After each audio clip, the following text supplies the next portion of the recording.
E aí, seres, beleza? Eu sou o Betão de Souza, você está no canal do Betão. E bom, eu tive que interromper a minha série sobre Vargas porque os caras estão destruindo o planeta. Bora lá. Anarquia! Anarquia! Anarquia! Anarquia! Antes de eu entrar de fato no assunto do vídeo, eu tenho que deixar claro aqui que o que está acontecendo atualmente no Brasil, né, das queimadas e do desmatamento, é responsabilidade do atual governo do Bolsonaro, Biruliro, Bolsolino, sei lá como é que você chama esse arrombado. Eu não vou falar das declarações do cara, vai pipocar algumas aqui com relação a como ele está cagando para o meio ambiente, como ele deu demonstrações disso várias vezes. Eu vou falar de duas ações que claramente contribuíram para o que está acontecendo agora. A primeira delas foi a nomeação do Ricardo Salles para ministro do meio ambiente, que é um cara que odeia o meio ambiente. Ricardo Salles foi condenado pela Justiça de São Paulo porque ele alterava mapas de zoneamento para favorecer minerador. Como assim? Tinha locais que eram APAs, que eram unidades de preservação ambiental, que não podiam ter mineradoras ali fazendo o trampo delas, que é minerar. E aí o Ricardo Salles, de modo fraudulento, alterava esses mapas de zoneamento para que onde essas mineradoras queriam, né, elas pudessem fazer, independente de ser ou não, uma unidade de conservação. E aí, obviamente, o Ministério Público pegou esse arrombado e ele foi condenado. E mesmo assim, o Bolsonaro foi lá e nomeou esse cara, já dando sinais claros que, mano, ó, vamos deitar o sarrafo mesmo. A segunda coisa foi o corte. Na verdade, desculpa, né? Eles falam contingenciamento. Contingenciamento de 95% das verbas do Ministério do Meio Ambiente. Pode colocar a culpa no que porra ele quiser, né? Assim, mas é dele essa responsabilidade. Mas o vídeo não é sobre o governo Bolsonaro, embora pudesse ser. O vídeo é sobre como explicar isso aqui. Vocês estão vendo aí, é um gráfico com o desmatamento nos últimos 30 anos. Eu sei que ele subiu, desceu, mas um fato que a gente não pode negar é que sempre teve desmatamento mesmo. Então a culpa não é só desse governo. O que tem diferente nesse governo é que esse governo, além de permitir o desmatamento, ele praticamente está pedindo para os caras desmatarem, enquanto governos anteriores eram um pouco mais responsáveis na fala. Tá, então de quem que é a culpa do desmatamento? Bom, eu vou resumir o vídeo aqui para você. O capitalismo e o Estado dependem de crescimento eterno para poder existir. Então, mesmo que a gente coloque a zero o desmatamento aqui no Brasil,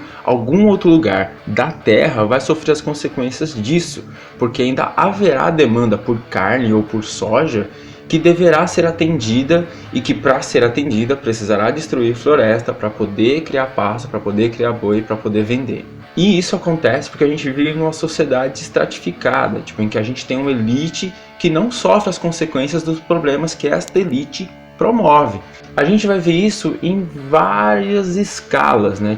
Desde as cidades em que os bairros mais ricos são melhores e enquanto os bairros mais pobres são uma merda, como o bairro onde eu vivo, que tem córrego, não tem parques e etc. Enquanto os bairros ricos da cidade, que pagam IPTU como eu, só que proporcionalmente ao tamanho do terreno, mas enfim, eu também pago imposto, e enquanto esses caras vivem em bairros muito melhores e tal. E aí essa lógica de pobre se fudendo para que ricos tenham condições melhores, ela acontece em escala municipal, escala nacional e escala mundial. A gente está vendo, né, que a Europa, por exemplo, hoje conserva muito suas matas e rios, mas ela faz isso às custas do resto do mundo. O consumo de carne europeu, o consumo de soja é atendido por países como o nosso. Então, ao invés de derrubar as suas matas lá na Alemanha ou na França ou sei lá onde, para poder criar pasto, para poder ter bois, eles levam essa destruição para o Brasil. A gente está aqui derrubando a mata para atender uma demanda que não é do Brasil. A gente destrói a nossa floresta, o nosso habitat, o nosso país para atender a demanda de carne de outros países. E o nome disso, meus queridos, minhas queridas, é capitalismo. Por isso que para ser ambientalista de verdade, você tem que ser anticapitalista. Porque enquanto existir capitalismo, haverá destruição do meio ambiente. É o que temos visto durante os últimos 3 séculos. A humanidade sempre destruiu a natureza para poder existir, mas a escala em que estamos fazendo isso nos últimos 300 anos é absurda, é uma velocidade e uma voracidade jamais vistas em nenhum momento da nossa história. Nós estamos destruindo tanto a natureza que a gente vai criar um novo mundo, a nossa imagem e semelhança, que é um mundo cinza, nojento e sujo. Beleza, mas por que anarquismo? Sociedades em que as pessoas comuns tomam as decisões sobre como vão agir no seu meio ambiente costumam ser mais cuidadosas com relação ao que vão fazer, porque elas sofrem as consequências do que fazem.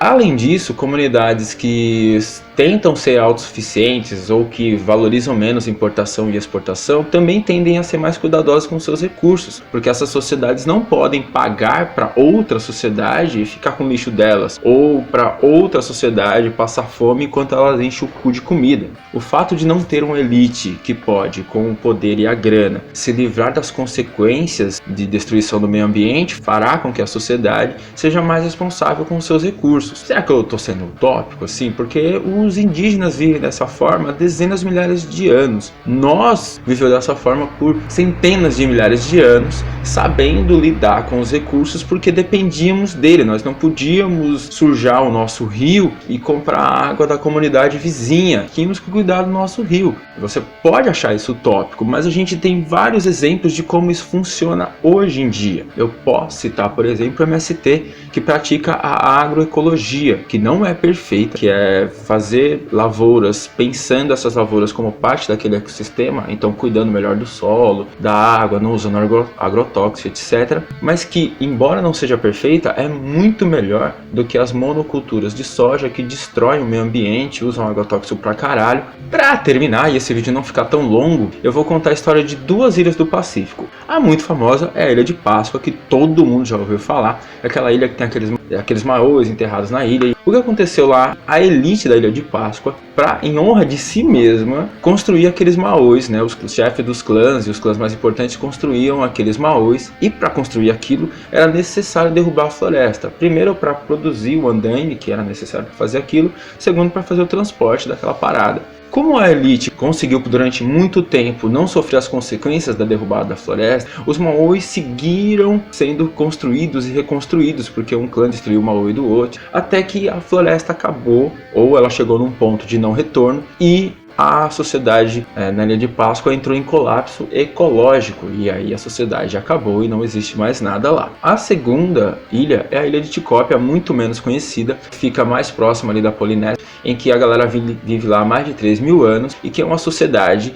muito menos estratificada, isso é, tipo, não tem uma grande diferença entre o menos poderoso e o mais poderoso, é que as pessoas têm mais participação, né, nas decisões da comunidade. Lá tem clãs também, e tem chefes de clãs, mas essa parada do clã tem uma coisa muito mais cerimonial e não prática, né, ou coercitiva. Para vocês terem uma ideia de por que Ticópia está lá, Ilha de Páscoa não, até o século XVII eles criavam porcos. Por que até o século XVII? Eles perceberam que os porcos eles demandavam muitos recursos da ilha e que isso poderia causar algum problema para eles mais para frente, com o aumento da população, ia precisar de mais porcos e enfim eles não iam conseguir atender essa demanda, e aí em comum acordo a comunidade chegou à conclusão que era melhor parar de criar porcos e trocaram, né, a alimentação, né, de carne suína por pesca.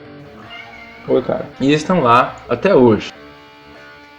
Por que será que na Ilha de Páscoa a sociedade acabou e na Ilha de Ticópia a sociedade está lá funcionando até hoje? O meu palpite é que o fato de ter uma elite que não tem que lidar com os problemas do meio ambiente fez com que a Ilha de Páscoa fosse até além do limite dos seus recursos. Enquanto em Ticópia, como todas as pessoas tinham que lidar com as consequências das suas decisões, a sociedade está lá até hoje. É meio óbvio que eu não posso, né, dizer que a sociedade de Ticópia é uma sociedade anárquica, claro que não. Mas ela tem princípios muito parecidos com os princípios da filosofia anarquista, como a descentralização do poder, a autogestão, o apoio mútuo, e foi justamente esse tipo de prática que fez com que a sociedade de Ticópia existisse até lá. Então não adianta, né, a gente esperar que o capitalismo resolva o problema do meio ambiente, porque o problema do meio ambiente é justamente o capitalismo. Bom, galera, espero que tenham gostado do vídeo. Esse era o vídeo que eu queria trazer para vocês hoje. Na descrição tem várias fontes, inclusive sobre Ticópia,